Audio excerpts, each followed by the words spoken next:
这把剑是江湖中最锋利的宝剑，它可以砍断天下所有的宝剑。此剑的护手部分是一只栩栩如生的大鹰，并且是由寒冰铁打造，所以此剑叫做寒鹰剑。江湖中唯一能和它匹敌的就是轩辕剑。轩辕剑的主人是神剑山庄的剑神，那这两把宝剑遇上，谁更厉害呢？电影一开始，黑魔教的秦武想要扬名立万，要用江湖中100把宝剑建造百剑炉。短短数月时间，他击败了99位武林高手，将他们手中的宝剑夺了过来，还差最后一把剑就能建成百剑炉了。最后一把剑，他要江湖中最好的宝剑轩辕剑。轩辕剑在神剑山庄剑神的身上，秦武新带着宝剑来到了神剑山庄，剑童拦住了他。剑神山庄有规定，不能带剑见剑神，秦武新怎么会答应？和他们打了起来。秦武新的剑法果然厉害，以1敌4，还能击败他们。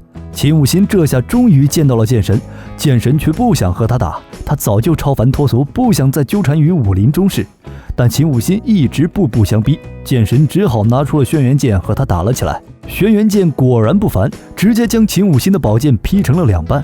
剑神对他说：“你剑法不错，但是你没有一把好剑，这样是不可能打败我的。”秦武新回到家中，竟无法从99把宝剑中找到一把好剑。剑奴乌鸦带他来到了城中的剑街，这里有一家鹰记剑铺，造成的宝剑不错。鹰记剑铺这边，铸剑师老鹰正在和儿子燕北铸剑。这把剑是用塞外寒冰打造，铸成之后一定是一把好剑。这时秦武新和乌鸦来到剑铺，秦武新一眼就看出老鹰所打的这把剑不是凡物，他想要这把剑，老鹰却不卖。但秦武新态度强硬，10天之后就来取剑。出门的时候，听见武林人士在讨论黑魔教的寒鹰剑，但秦武新就是黑魔教弟子，他根本就不知道教中有这把剑。他到山上找到师傅，问询这把剑的情况，但师傅却让他住口，不须问，不须提。本门门规不能打听此教的历史，不能张扬是此教弟子。但秦武新还是不死心，他找到白晓生问询寒鹰剑的下落，白晓生让他先打赢自己再说。秦武新用出了魔山剑法，但白晓生却让他使出魔山反手剑，秦武新却一脸懵。白晓生告诉秦武新，黑魔教除了寒鹰剑，还有一本秘籍，里面的反手剑法是最上乘武功。秦武新知道后，将白晓生给杀了。接着他找到师傅理论，还对师傅很无礼。剑铺这边，燕北还为秦武新取剑的事烦恼。这时乌鸦过来，让燕北明天来找自己，他会将秦武新的事情告诉燕北。第2天，燕北来到了秦府，见到了百剑炉。乌鸦将秦武新这些年收集剑的事告诉了燕北。乌鸦对燕北说：“秦武新现在已经不要你爹的剑了，他现在想要的是寒鹰剑。”江湖传言，寒鹰剑的护手部分是一只大鹰，燕北却说在自己家见过。这时秦武新刚好在门外听到，他进门和燕北打了起来。从燕北的武功中，他认出了是他们黑魔教的武功。他问燕北：“这谁教你的？”燕北说是自己父亲教的。燕北回去之后，拿出了家中那把宝剑，这把剑和乌鸦形容的一样，这就是寒鹰剑。这时他爹也过来夺走了剑。燕北想知道这把剑的事情，他爹却什么都不说。燕北这下生气了，这么多年他空有一身本领，却只能拉风箱打剑，江湖上的事都不让他知道，他不想一辈子困在这里。第2天的时候，他带着一把剑找到秦武新，要来和他比试比试。秦武新想知道他爹的事情，没有和他认真打，将他给赶走了。秦武新找到燕北的父亲老鹰，让他交出寒鹰剑，还说出了他是黑魔教的身份，这些都是他儿子燕北暴露的。秦武新要在3天后和老鹰比试，输的话要交出寒鹰剑。老鹰找到乌鸦，自己死后让他好好照顾燕北，并让乌鸦为他做2件事。2人决战这天到了，老鹰拿着寒鹰剑和秦武新打了起来。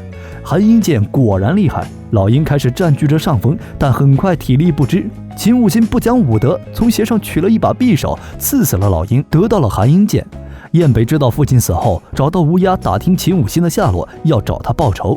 乌鸦告诉燕北：“你爹生前都安排好了，你现在去找南海于一飞，他会告诉你父亲的事。”燕北找到于一飞后，于一飞说出了他爹的真实身份。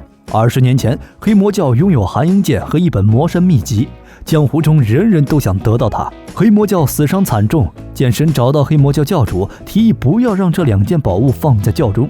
教主听后，让左右护法离开黑魔教，带着这2件宝物隐姓埋名。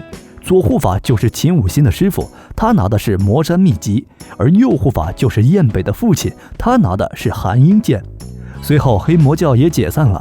于一飞对燕北说：“你想要报仇，去神剑山庄求剑神吧。”燕北找到剑神，请他教自己剑法，剑神答应了他的请求。秦武新得到寒鹰剑还不满足，又杀了他师傅，得到了魔山秘籍。拿到秘籍后就开始修炼。寒鹰剑配合秘籍果然可怕，百剑炉中的许多宝剑都被寒鹰剑给砍断了。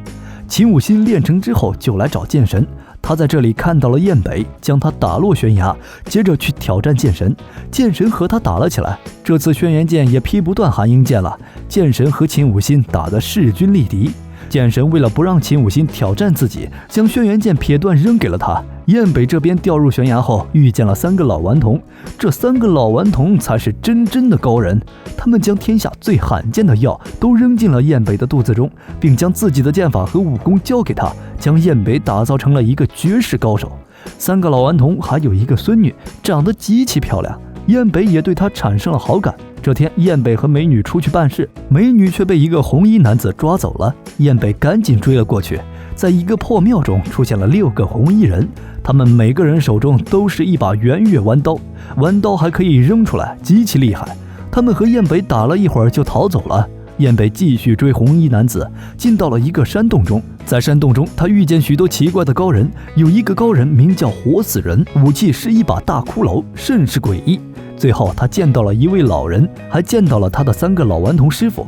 原来这些人都是黑魔教的人，老人是黑魔教教主，他们设这个局就是考验燕北的实力如何，要帮他报仇。现在燕北武功是可以了，但还差一把宝剑。这时乌鸦出现，将燕北父亲生前的宝剑拿给了他。燕北拿到宝剑后就来找秦武新报仇。秦武新练成黑魔秘籍后果然可怕，燕北根本压不住他。